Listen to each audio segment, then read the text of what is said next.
Bienvenue dans Info en Air du jeudi 5 mars qui vous est proposé par l'appli anti-gaspi Cool & Save. Et pour commencer, l'indice des prix des actifs immobiliers en hausse de 0,6% en 2025 par rapport à une année auparavant.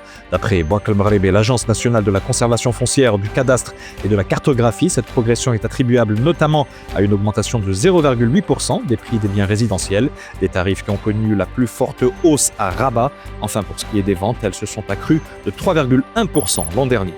Le prix du pétrole a bondi d'environ 2% à l'ouverture des échanges sur les marchés asiatiques, une tendance qui se maintient sur fond d'inquiétudes persistantes liées au conflit au Moyen-Orient.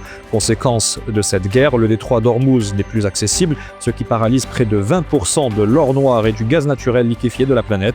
En début de journée, le baril se négociait juste au-dessus des $76 après avoir dépassé les $85 pour la première fois depuis juillet 2024.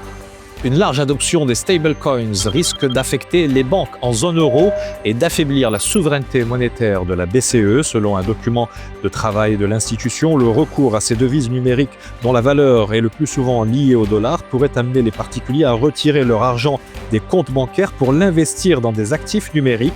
Ces derniers représentent aujourd'hui un marché de 300 milliards de dollars qui pourrait au moins tripler d'ici 2030. L'Espagne a accueilli 5,13 millions de touristes internationaux en janvier dernier, une fréquentation record en hausse de 1,2% par rapport à la même période de 2025. Quant aux dépenses générées par ces visiteurs, elles se sont élevées à 7,8 milliards d'euros en progression de plus de 9%. Dans ce contexte, le Royaume-Uni demeure le premier marché émetteur avec près de 900 000 voyageurs en janvier.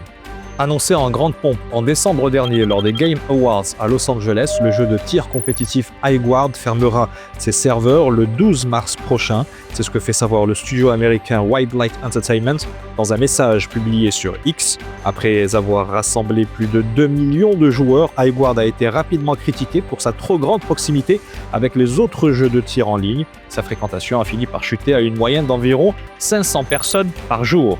C'est la fin de cette Info en Air. Si vous souhaitez vous aussi diffuser votre logo ou vos infos dans cette édition, n'hésitez pas à nous contacter via WhatsApp au 06 00 01 43 78. Et d'ici là, portez-vous bien.